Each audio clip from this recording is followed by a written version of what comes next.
Welcome to this week's look at the state of the New York City real estate market. This is for the week of October 20th to the 26th. Wow, fall market is just flying by. Today I'm going to be giving you the very latest news on what is going on in the real estate market here in New York City. We're going to start right now with the luxury market.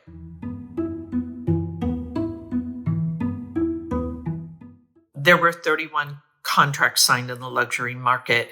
That is one more than the previous week. The number one contract was a sponsor unit on the 121st floor at 217 West 57th Street. It was asking just under $55 million. It was reduced from a little over $65 million when it was listed off of floor plans back in 2018. This unit has a little over 7,000 square feet. It includes 5 bedrooms, 5.5 bathrooms, a 31 by 50 foot living room with windows on 3 sides that offer sweeping views of Central Park and the city. A primary bedroom suite has a gigantic bathroom and sitting room that occupies the entire west wing of the apartment. This is Central Park Tower, a 1,550-foot tall skyscraper with 179 units. It started marketing off of floor plans back in 2018 as the world's tallest residential building. Over 50,000 square feet of amenities that include indoor and outdoor pools, a fitness center, a children's playroom, and a club room on the 100th floor that includes a ballroom, bar, dining facilities, and a cigar lounge. The number 2 contract was 29A at the iconic 15 Central Park West. It was asking $25 million. It was listed in May. This condo has a little over 3,100 square feet. It has 3 bedrooms, 3.5 bathrooms, library, and formal dining room. The living room and the master bedroom face Central Park. The building was designed by Robert A.M. Stern. Amenities include a 14,000 square foot fitness center with a 75-foot pool, a private restaurant for residents only, a landscape motor court and garage, library, business center, game room, outdoor terrace, and children's playroom. The total weekly asking price sales volume, $344,197,649. Average asking price, $11,103,150. Median asking price, $7,450,000. Average discount from original ask to last asking price, 10%. And the average days on the market, 558. Any questions about the luxury market, post them below. As we have been seeing for quite a while now, the luxury part of our market is just marching right along through this fall market. Okay. We're going to shift over, take a look now at what is going on in Manhattan, and then we're going to look at Brooklyn. Then I'm going to share some additional important information with you, important especially if you are an active buyer or seller in this market.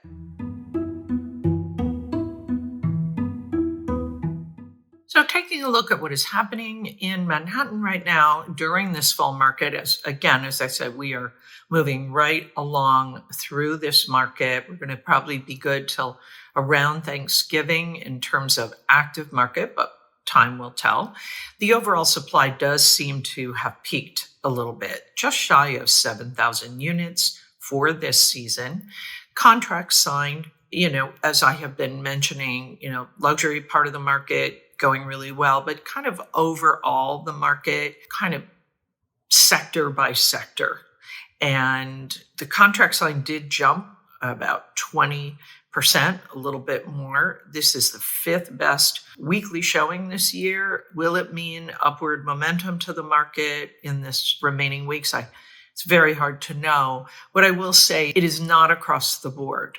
It is looking at Manhattan as a whole, but every property has its own story, and we are certainly seeing examples of sellers who, they're just not getting the traction that they want to get. So yes, the contract sign jumped over 20% this last week.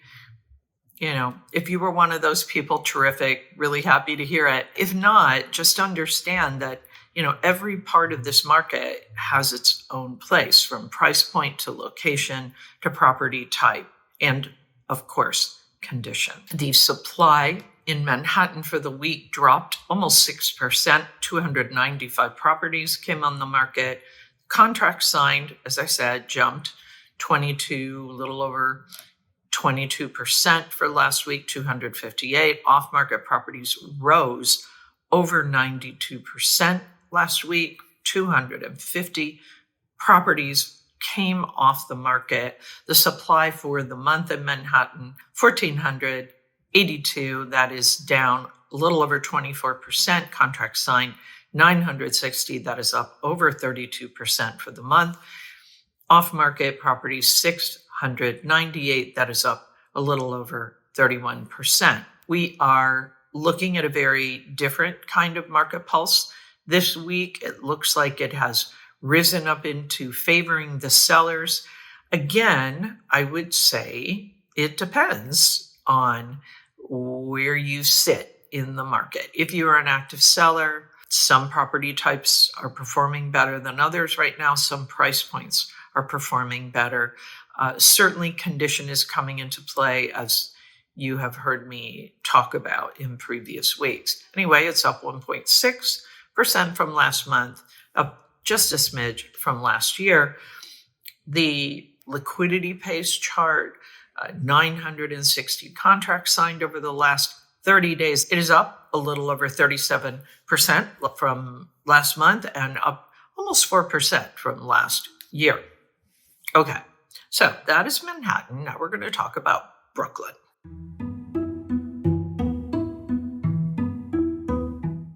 So just like with Manhattan, Brooklyn's supply appears to be kind of reaching its peak for the fall season. Demand, however, still is falling short of what we saw in 2024.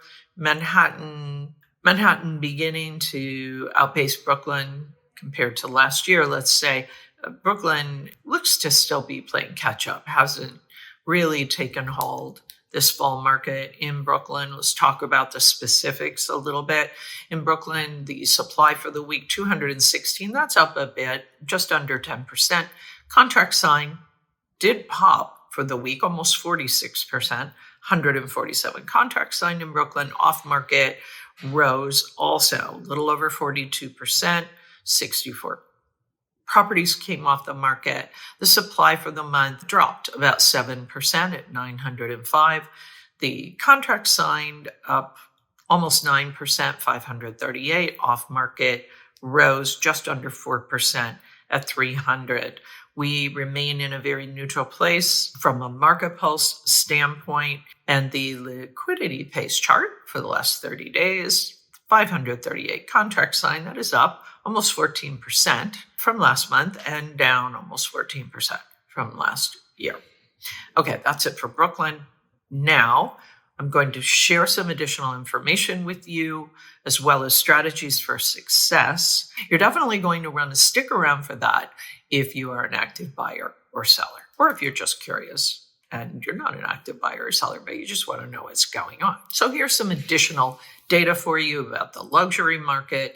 As I said, there were 31 contracts signed last week, one more than the previous week. 10 were at the trophy category level. That means they were priced at $10 million or more. And 22 were condos, 6 were co-ops, 2 were Condops, 1 was a townhouse, 15 were uptown, 16 were downtown. The supply in Manhattan, 6,799 in total. Brooklyn, 3,620. Pending sales in Manhattan, 2,918. Brooklyn, 1,808. Off-market properties, 3,703. In Manhattan, 1,800 in Brooklyn. Average days on the market in Manhattan, 81. Brooklyn, 60. Liquidity pace, 30-day look at contracts signed, 960 for Manhattan, 538 for Brooklyn. So let's look at these mortgage rates now. You can see they dropped a bit last week. That is certainly some good news for buyers. Did it really account for that little pop in contract activity? Possibly. It's really hard to know. We have such delayed data. Some of the deals that were accepted offers didn't really get reflected for a few weeks. So I'm not sure that those rates had an effect on the numbers that I've given you. Whether they are having an impact right now will remain to be seen, but could very likely have an impact. I want to take a look at price cuts. I'm sharing two charts with you. Yeah, let's take a look because I want to make sure you can see these charts in their kind of in detail. So let's start with Manhattan and then we'll post the Brooklyn one. But essentially, the message is this. This is going to be, I hope, helpful information for sellers in particular, buyers to a lesser extent, although it's good for buyers to have this context. Sellers, here's what you need to know. Nearly 40% of units adjust their price at least once during the listing process. What's important to know is this. If that initial price reduction leads to a sale, that's great. However, if not, you may need to make 2 or 3 cuts to close the deal. But what I want you to focus on is this. If you make a meaningful price adjustment the first time, you will likely come away with more money.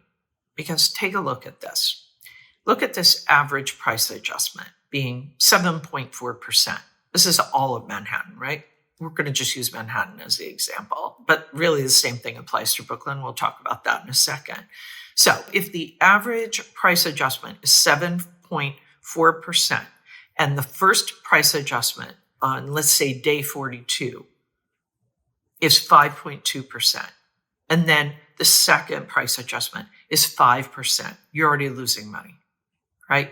You're already having to, let's call it, take a bigger cut than you might have if you had made that bigger adjustment the first time out. So these numbers, they are averages, but they are really, really good for sellers to know.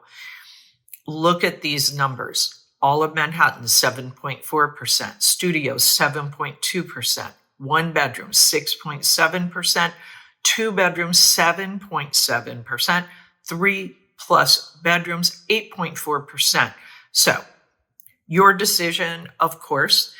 Don't assume that if you chip away at price reductions, you're doing better, because we can see that very likely you will not be doing better. So I just really want you to see this. I have said over and over, this is a very challenging, complex market.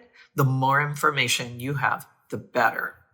Let's take a look very quickly now at Brooklyn. Let's look at the average. So same principle applies to Brooklyn, right? 40% of sellers are adjusting their prices 1 time, 2 times, 3 times during the course of their property being on the market before it goes into contract. So if we look at all of Brooklyn, the average price adjustment, 6.5%, studios, 4.2%, 1 bedroom's 5.9%, 2 bedrooms 5.5%, 3+ bedrooms 7.1%. And as you can see, if you look to the right of any of those categories, if you do not make a meaningful price adjustment out of the gate, you are likely to find yourself making an adjustment later that is also going to cost you more.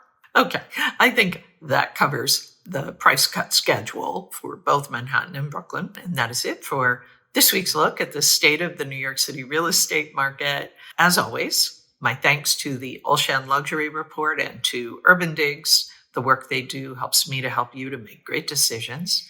I'll be back next week with the very latest news on what is happening in the New York City real estate market. In the meantime, take care.